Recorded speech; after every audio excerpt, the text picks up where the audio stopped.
This is Dr. Jesse Dominguez from Cucamonga Valley Medical Group, here to discuss certain over-the-counter medications that can be used to help alleviate some of the common cold and flu-like symptoms.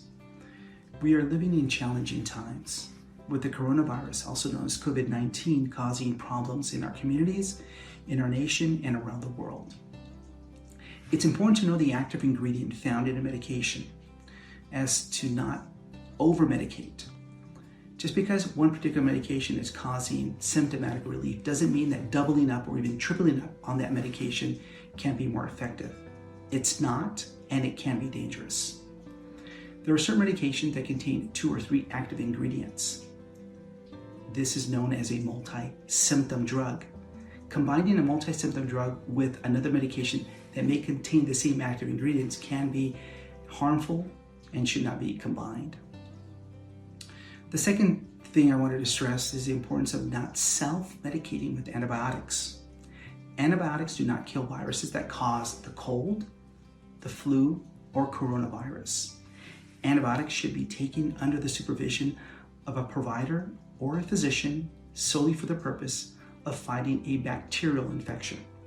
In our pediatric population, it is important to give the age-appropriate dose. If you have any questions, please contact your pharmacist and/or your provider or physician.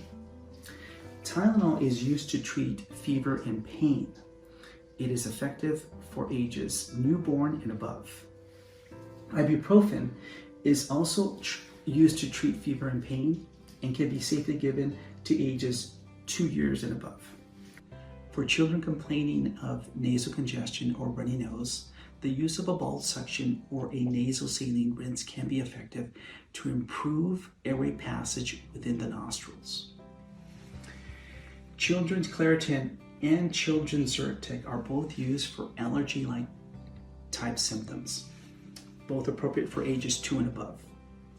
The use of Afrin for cold and allergy symptoms can be effective to decrease production of the nasal passages, and effective for ages 6 years and above.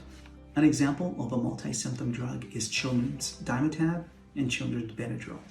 Both are used to relieve runny nose, sneezing, itchy eyes, and itchy throat. Children's Dimetapp also contains dextromethorphan, which helps with cough.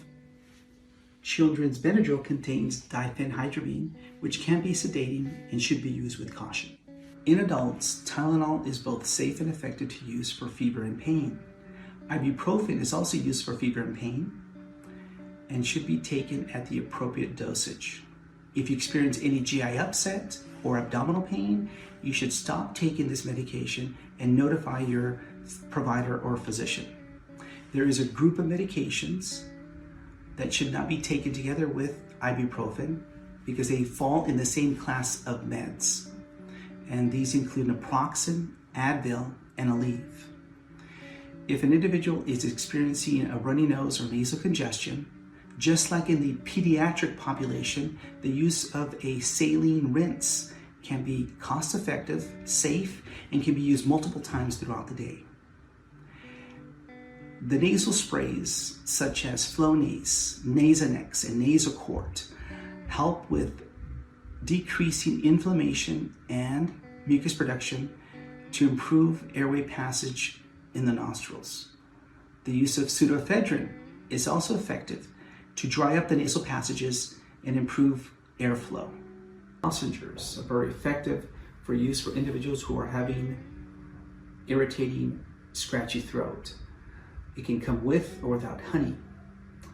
The use of Theraflu is a multi-system relief drug that is both helpful in relieving the symptoms of fever and body aches, but also that irritating, scratchy throat. It's indicated for individuals 12 and above.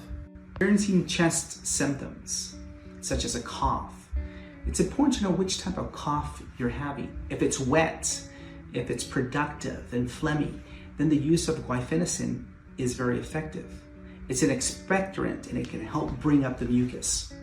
If the cough is dry and you've been complaining of cough throughout the whole night and experiencing it during the day, the use of dextromethorphan found in Robitussin and Dayquil can also be very effective. Dextromethorphan works at the level of the brain and helps suppress your cough. Individuals who are asthmatic, who have COPD or emphysema, should continue to use your inhalers if they experience wheezing or shortness of breath. If the shortness of breath becomes worse, they should seek medical attention. Patients with diabetes should be taking medications that are sugar-free and do not contain ingredients such as Sudafed and phenylephrine. These can elevate blood sugars. Diabetics should also take products that don't contain high fructose corn syrup or alcohol, as these can make diabetes worse. Patients who have hypertension should avoid decongestants that contain pseudoephedrine and phenylephrine, as these can elevate blood pressure. Hypertensive patients can take a line of products called Corticidin HVP that are decongestant free and are safe and effective to use as directed. Lastly, I wanted to discuss water and vitamins. It's important to always be hydrating well, especially during times of illness. As a general rule, we should be consuming half our body weight in ounces. For example, if you weigh 160 pounds, that's 80 ounces of water.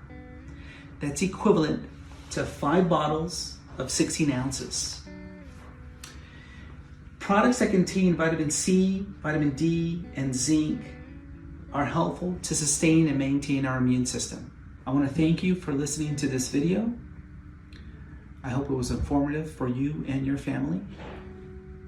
This is Dr. Jesse Dominguez from Cucamonga Valley Medical Group.